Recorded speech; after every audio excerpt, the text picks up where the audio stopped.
Ma sti benedetti posti Champions, chi li prenderà?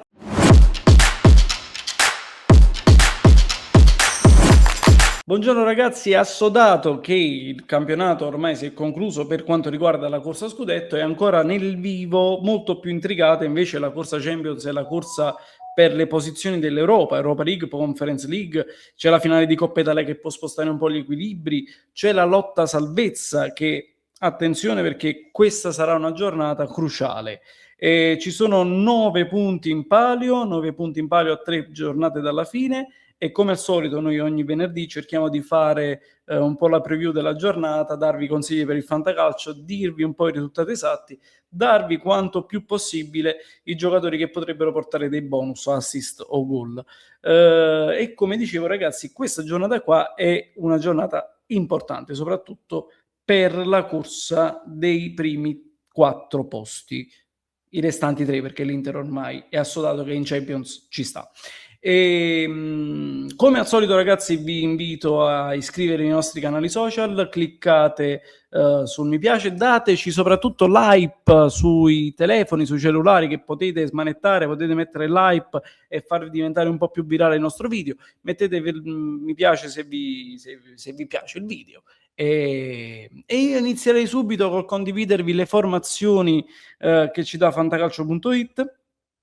Eccole qua, con la prima partita, il primo anticipo di questo bellissimo campionato spezzatino del venerdì con Torino-Sassuolo. Due squadre che hanno poco a pretendere per il campionato, ovviamente arrivato a questo punto il Sassuolo comunque, come dico sempre, è stata la sorpresa del campionato a mio parere, perché comunque grosso, prima stagione da allenatore in Serie A, comunque il Sassuolo è una squadra neopromossa ed è in questo momento nella parte sinistra della classifica, cosa che invece il Torino non è. Il Torino ha 41 punti dalla parte destra della classifica, 13ª posizione. Mi aspetto una partita, spero almeno una partita aperta dove le due squadre che non hanno più nulla a che vedere col campionato possano giocarsela in maniera divertendo il pubblico neutrale, divertendo gli sportivi, anche perché sti cacchio di 0-0 ragazzi onestamente hanno un po' rotto le balls. Vi dico, andrei su un 2-2, finirà in pareggio. Per il Sassuolo vi metto Laurienté e Torsved. Per il Torino vedo che porta Angé in attacco, però vado su Simeone e vado su Coco, colpo di testa di Saul Coco, 2-2. Andando avanti ragazzi, anticipo di sabato, scorro e c'è Cagliari Udinese, anche questa partita qua io la vedo una partita ormai sperando di vedere anche questa una partita un po' più aperta, un po' più divertente, anche perché l'Udinese gioca bene, comunque viene, se non sbaglio, da una vittoria proprio contro il Torino nell'ultima giornata di campionato. Il Cagliari ormai manca poco per essere aritmeticamente, no, però è salva aritmeticamente, manca un punto. Ha 9 punti di differenza con la Cremonese, quindi anche il Cagliari è salvo. Vado veloce, vado 2-1 per l'Udinese, vittoria dell'Udinese in terra sarda, gol di Zaniolo, gol di Attà, mentre invece per il Cagliari direi il gol di Fonoruscio. Andando avanti, Lazio-Inter, attenzione perché qua potrebbe essere un risultato a sorpresa. Perché? Potrebbe essere una sorta di ecco qua, adesso si rimette la formazione. Può essere la Lazio, se non sbaglio, la finale di Coppa Italia avviene in questa settimana, sì, quindi andiamo ad anticipare quello che sarà la finale di Coppa Italia, quello che sarà la finale che credo proprio o mercoledì o giovedì, vi do conferma. Mercoledì, Lazio-Inter, mercoledì 13 maggio. E quindi la anticipiamo. Io credo che l'Inter farà turnover, già sapendo comunque di aver vinto e festeggiato lo scudetto. Potrebbe avere delle motivazioni un po' più cioè si sarà un po' più adagiata. Io credo l'Inter farà un po' di turnover. Non credo che giocheranno sia Dumfries che Di Marco sulle fasce. Credo che Chivu farà un po' di turnover, farà giocare un po' di giocatori panchinari proprio per questo, per avere la possibilità di utilizzare i titolari all'interno della partita della finale di Coppa Italia. Mentre per la Lazio il discorso è differente, potrebbe essere una partita che ti dà una sorta di allenamento per la Coppa Italia, ma è una partita classifica alla mano anche importante per quanto riguarda il campionato, perché la Lazio è a soli 4 punti dall'Atalanta, quindi una vittoria la avvicinerebbe di parecchio al settimo posto, che in questo caso può valere la Conference League diretta, senza pensare al vincere o meno la Coppa Italia e entrare quindi di diritto nell'Europa League. Quindi attenzione alla Lazio, io credo che la Lazio potrà fare una sorta di scherzetto all'Inter, almeno in campionato. Poi la Coppa Italia è un discorso differente. Io andrei sul 2-1 per la Lazio, gol di Isaksen e gol di Taylor, mentre per l'Inter, anche se non gioca titolare, io credo che giocherà titolare proprio perché dovrà recuperare un po' di forma, io metto il gol del capitano Lautaro Martinez. Andando avanti, Lecce-Juventus, anche questa qui è importante per la lotta, sia la lotta Champions che la lotta salvezza. Lecce che secondo me venderà cara la pelle, non sarà facile per la Juventus, perché il Lecce deve, potrebbe essere riagguantata dalla Cremonese, che ha comunque una partita molto più facile sulla carta contro il Pisa, che è retrocesso. Quindi il Lecce cercherà quantomeno di portare un risultato positivo, che sia un pareggio, che sia una vittoria. Difficile, molto difficile, il fattore campo potrà dare una mano. La Juventus invece, d'altro canto, deve, dopo il pareggio contro il Verona inaspettato, deve cercare di approfittare della partita Milan-Atalanta e cercare quindi in questo caso di sopravvanzare il Milan, e tenendo anche a bada chi sta dietro, come Roma, e dopo ne parliamo. Quindi io andrei onestamente sulla vittoria della Juventus. Credo che, anche se la partita non è scontata, anche se Lecce avrà molte motivazioni per quanto riguarda la corsa salvezza, la qualità della squadra di Spalletti uscirà.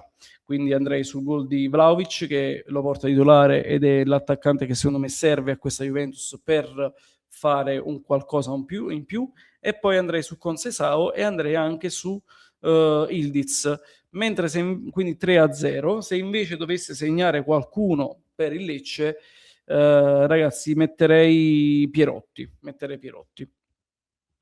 Verona-Como 2-0, cioè anzi scusatemi 0-2, ve lo dico molto velocemente. Il Verona sì, ha fatto sentire proprio il orgoglio contro la Juventus, ma credo che il Como, se vuole fare il Como sa giocare bene.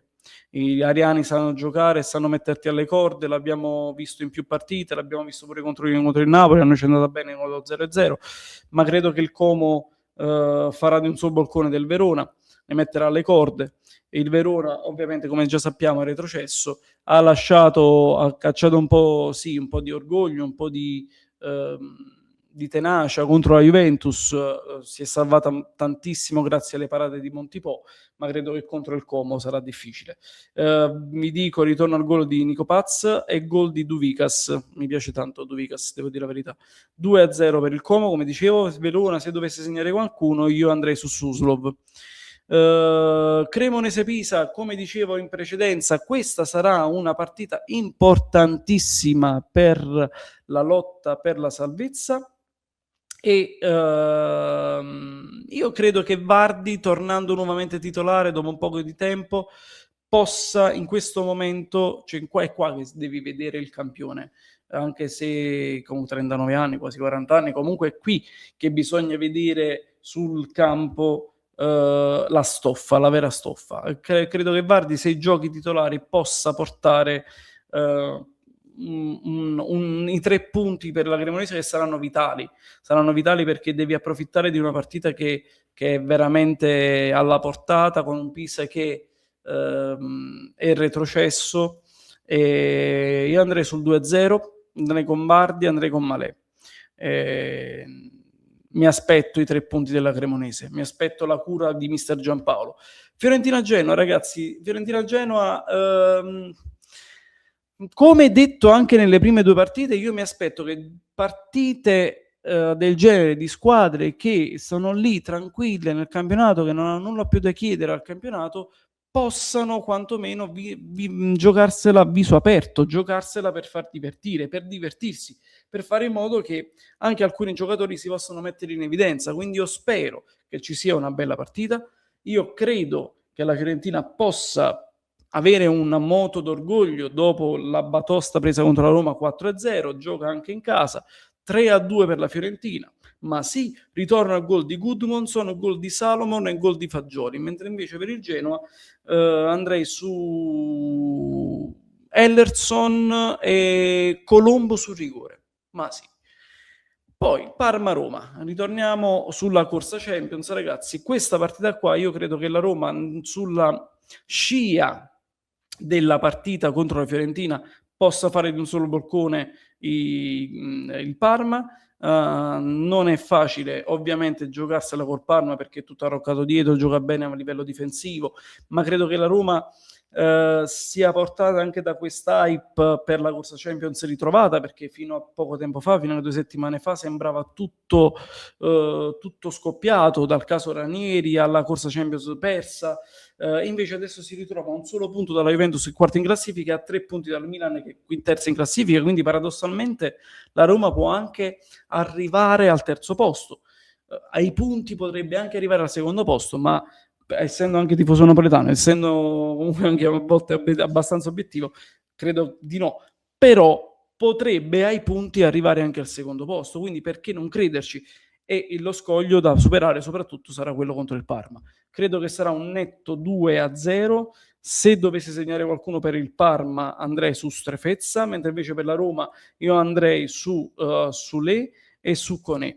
Quindi 2-1 e credo che la rotta per la Champions League sarà determinante questa partita qui.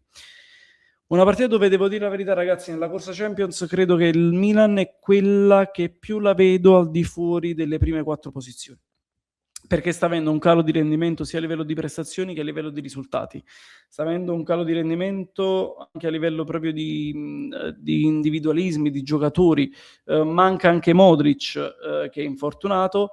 L'Atalanta anch'essa sta secondo me patendo la rincorsa verso i piani alti della classifica da metà campionato a questa parte, comunque da quando Juric è andato via a quando Palladino si è seduto sulla panchina bergamasca, quindi sta patendo un po' di rilassamento, un po' di troppe forze nervose utilizzate in questo campionato. Però, c'è un però, l'Atalanta in questo momento, ed è la prima volta da un po' di tempo a questa parte che si vede il fiato sul collo delle squadre che stanno dietro, e ne parlavamo prima della Lazio. La Lazio ha 4 punti di distacco, l'Atalanta deve difendere quantomeno il settimo posto, perché qualora la Lazio non dovesse vincere contro l'Inter in Coppa Italia, l'Atalanta, diciamo, è certa di un'eventuale Conference League. Mentre invece così, se dovesse non raccimolare ancora altri punti, l'Atalanta non è certa, perché la Lazio eventualmente vincendo contro l'Inter, che ragionamento contorto che sto facendo, però cercate di seguirmi, se dovesse vincere la Lazio contro l'Inter, come abbiamo detto prima, la Lazio si porta a un punto dall'Atalanta e l'Atalanta deve stare attenta. Quindi questa partita qua sarà importante sì per il Milan, che come avevamo detto nelle ultime, se non sbaglio, 7 o 6 partite ha vinto solo una volta, 2 volte, comunque ha fatto pochissimi punti. Non segna da tantissimo e se non sbaglio neanche nella giornata precedente ha segnato. Sì, perché ha perso 2-0 contro il Sassuolo. Il Milan poi deve stare attenta, perché la Juventus ha una partita sulla carta facile contro il Lecce e la Roma ha una carta sulla carta facile contro il Parma. Quindi il Milan rischia di essere risucchiato addirittura al quinto posto. E se il Como dovesse vincere, come avevamo detto anche prima, rischia di avere anche il Como alle calcagna. Quindi qua sarà un bel problema. Io però vi dico che finirà in pareggio. In gol vi dico 1-1 streaming sito. Gol di De Ketelare per l'Atalanta e gol di eh, non mi fido degli attaccanti. Non mi fido di Leao, non mi fido di Pulisic, non mi fido eventualmente di Gimenez che potrebbe giocare titolare. Vi dico Rabiot, vi dico Rabiot. E poi c'è come Monday Night Napoli-Bologna. Ovviamente, come al solito, non vi dico il risultato esatto. Il Napoli deve blindare il secondo posto e il piazzamento Champions lo può fare anche grazie a questa partita qui, perché le serve, io credo, sono 64 punti dalla Roma, quindi sono 6 punti in totale di distacco dal quinto posto. Può blindarlo facendo... A Napoli servono, se non sbaglio, 4 punti. Una vittoria, soprattutto in casa, può arrivare contro il Bologna, che non ha più a chiedere a questo campionato, soprattutto dopo anche le parole di Italiano, che un po' di settimane fa ha detto che il loro campionato era finito, quindi non hanno neanche motivazioni proprio loro giocatori. Però attenzione sempre a Rowe, che è quello lì che ha più qualità lì davanti. Orsolini non lo vedo, non lo vedo titolare. Attenzione a Castro per il Bologna, mentre invece per il Napoli potrebbe essere confermata la formazione della settimana scorsa contro il Como. Attenzione a Di Lorenzo, perché l'ultima in settimana è stata giocata una amichevole con la Scafatese in cui si sono visti Di Lorenzo, si è rivisto per metà tempo, per metà partita Vergara, quindi il Napoli sembra tutto al completo. E attenzione che potrebbe Giorico giocare titolare Di Lorenzo come braccetto di destra. Io vi dico attenzione, io ve lo ridico, Politano, gol di Politano, e punterei anche su Højlund e su Santos, che sono quelli che ti possono dare un po' più di verve in una difesa, comunque, perché anche perché il duello Santos-Zortea è interessante, come interessante anche Lukumi Højlund. E anche perché, ragazzi, poi il Napoli deve anche vendicarsi della partita orribile che è stata fatta all'andata, da cui poi tutto è cambiato nella stagione dei partenopei. Bene, ritorno a schermo intero. E aspettate, eccomi qua. Benissimo, ragazzi, io vi do un abbraccio, vi saluto, e il video mi sa che possiamo terminarlo qua. Mi raccomando, ragazzi, forza Napoli, e scriveteci sotto nei commenti.